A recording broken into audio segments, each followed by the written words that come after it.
This is a KLH Model 9 electrostatic speaker. I have several sets of these. I've had them for a long time. When these are utilized correctly, they can be excellent, very excellent. I think the funny part is a lot of people use them and they hook them up to a crummy amplifier or something and go, I had those speakers, they're no good. Wrong. That's all wrong.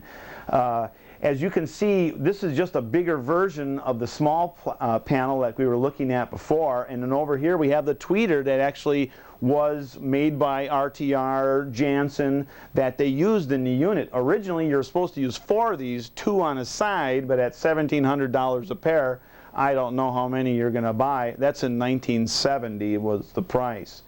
I lived in a house one time and I had a bedroom that joined the living room, and the living room was very small, so what I did is I cut holes in the wall, all the way through the wall, and I mounted these right up against the wall, and I tell you, it was really the living end.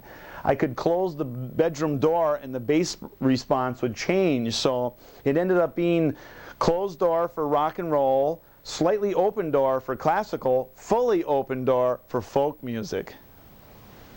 Unusual, one-of-a-kind prototype of a stereo power amplifier. It uses 2 KT88 output tubes with a UTC LS35 output transformer. Does about 45 watts. It's very close to Class A, and the sound is fantastic. But it weighs over 100 pounds. It's quite the item. This is a Bogan industrial amplifier. It is an MO200, which is a 200 watt version of their 100 watt amplifier, but what it is, it's 2 separate 100 watt amplifiers in parallel.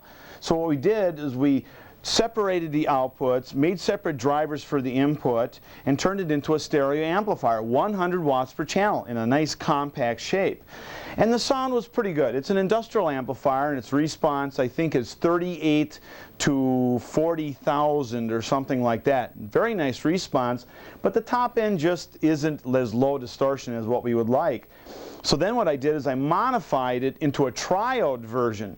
So instead of using 4 8417 output tubes on each channel for 100 watts, now we use 4 6CA7s or EL34s for 50 watts triode per side, and this beats most high-end amplifiers. It's a very inexpensive unit, it's an easy modification to do, and you end up with 50 watts triode. That is unbelievable.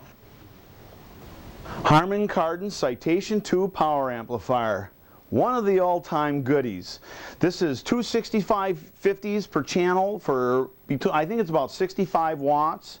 Sound is very good. There's a lot of these around also. The output transformer is supposedly a copy of a Marantz design, and the quality of the output transformer is very high.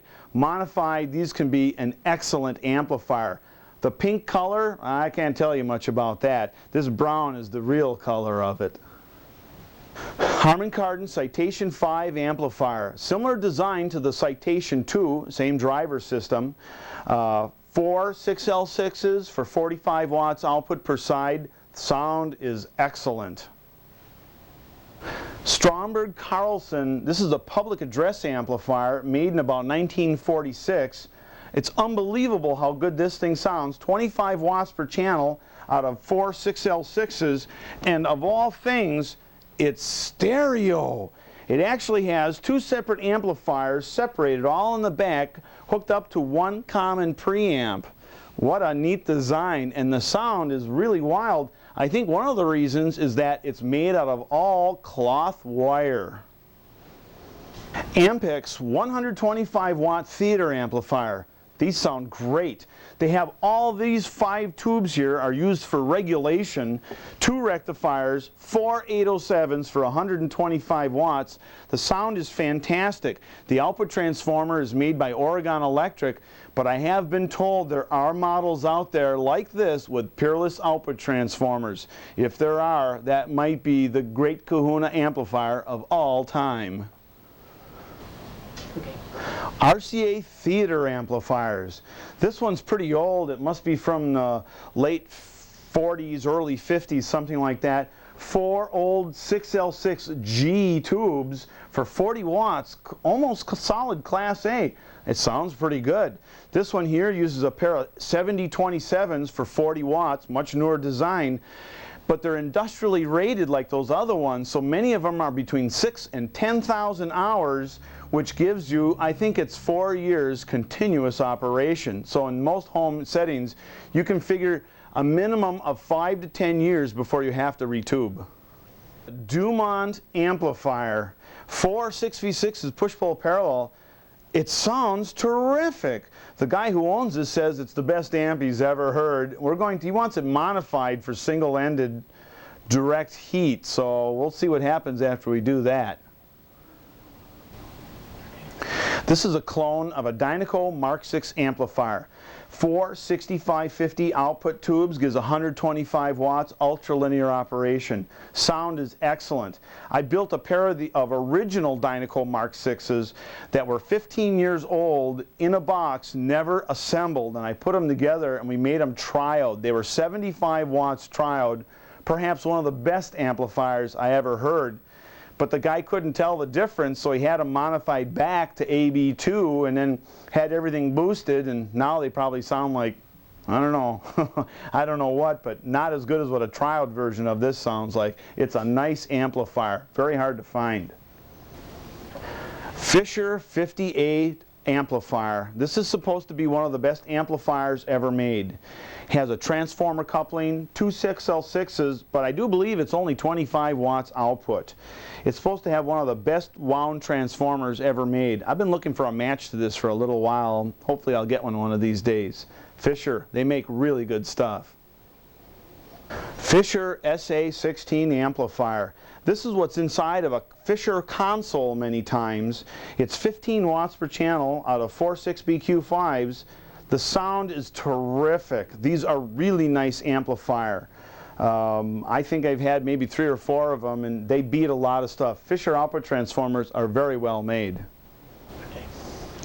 Altec Lansing 1570B amplifier. Perhaps one of the greatest amplifiers made of all time. These are triode transmitting tubes, 811As. 2 of these can give you up to 300 watts. This amplifier is rated at 250 watts, and it sounds fantastic. If you ever get a chance to get one, you can probably never go wrong with something like this. It's one of the best amplifiers I've ever owned. I use it for running my beverage loudspeakers, and they seem to be a very good match. Typically, I think they're between 1,000 and 1,500 a pair. So if you want a large output amplifier with a lot of power and a great sound, that's the best deal going. Another Fisher power amplifier, the kind you would find in a console. This one's kind of cute. 2 6BQ5s, little tiny output transformers. This couldn't be any more than 8 to 10 watts.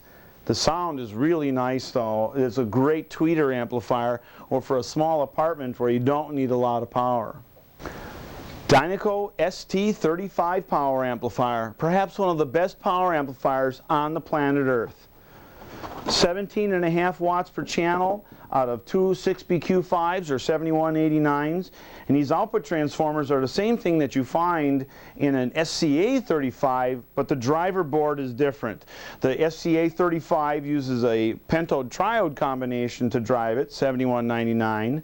This uses a 12AX, no, it uses a 7247, which is 1/2 of 12AX7, 1/2 of 12AU7 as a driver. Perhaps one of the best sounding amplifiers ever made. Dynaco ST35. Okay. Altec Lansing 1530 theater amplifier. Wunderbar. These are a pair of 6146 transmitting output pentodes. They're special high efficiency. They're 80% efficient, which is 30% more than just about everything else. So in actuality, these tubes are actually like this high instead of the little short ones that you see. Choke, power transformer, look at the size of that output transformer. Yo, this is really a nice system. What we do with these is we put them on a roll-around rack like this, put a cage over the back with some fans, put a nice front on it, and it makes a beautiful stereo amplifier, 100 watts each, all day, all night, all music. Sansui Tu 9900. This is one of my favorite tuners. It's the one I've kept after all the other ones have gone. It's got a wide narrow band selection here, beautifully made electronics on the inside. Perhaps one of the best tuners ever made. You find them on the market anywhere between $200 and $350. I think I paid $50 for this one at a flea market, but it is a wonderful tuner.